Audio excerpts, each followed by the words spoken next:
Good news! I just found a controller that fits almost everyone's needs. And the cool thing is, almost every piece of system supports it, including, wait, Tesla? What? Anyway, here's my review of the Fantech EOS GP15 Pro.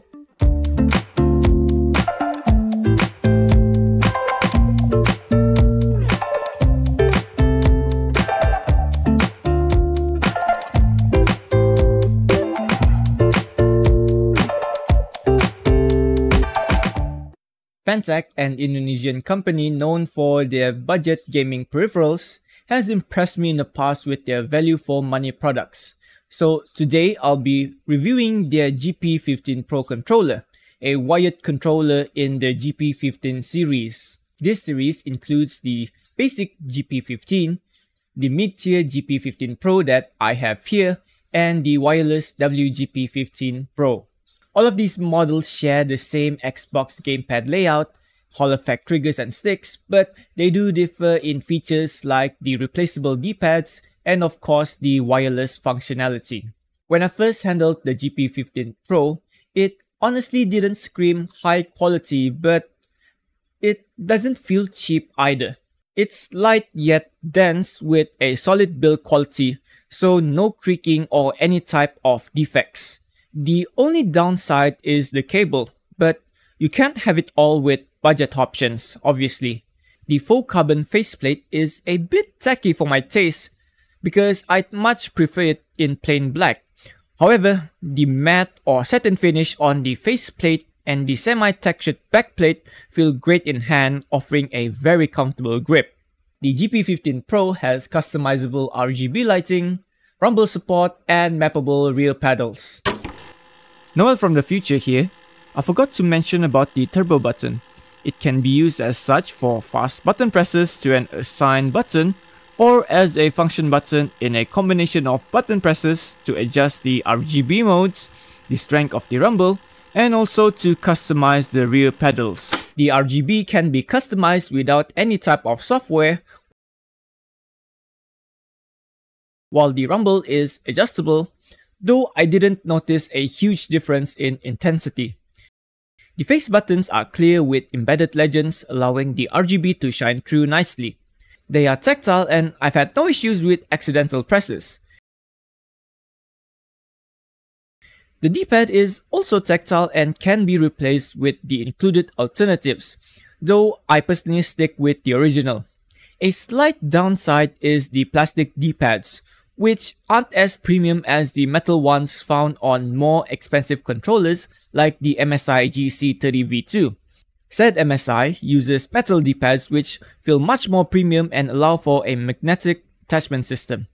This makes swapping D-pads easier and more secure, compared to the Fantech's plastic tabs that require a bit more force to change out.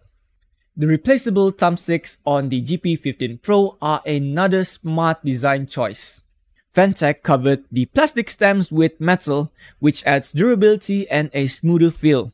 In my personal experience, plastic stems tend to wear out quickly. They often scrape against the side walls of the thumbstick enclosure, leaving gouges in the stems that eventually make them feel rough and less responsive.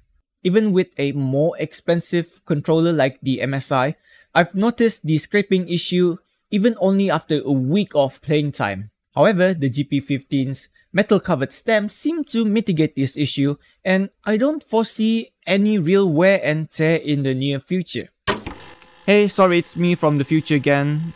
I also forgot to talk about the Hall effect thumbsticks.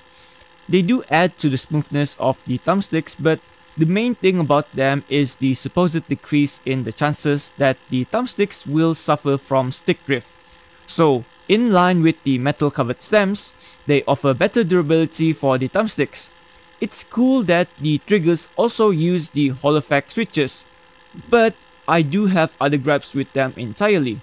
So back to the video to know more. The bumpers offer good resistance and tactility, but I have some reservations with the triggers. On one hand, they feature quick trigger locks, which let you switch between analog and direct input modes with a simple flick.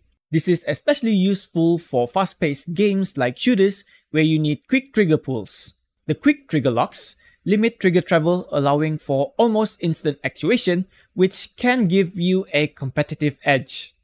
However, the downside is that even the slightest accidental presses can trigger an input, which can be annoying in less action-oriented games. There's also a subtle dead zone in the triggers that I noticed while playing racing games like Horizon 5. It's not really a deal breaker per se, but once you notice it, you can't really unnotice it, making your inputs feel less precise. Additionally, I sometimes experience a small input delay with the triggers. While it might be my mind playing tricks on me, it is worth mentioning for those who prioritize ultra-responsive controls. The back pedals or buttons are a standout feature, offering a level of customization that's rare in budget controllers.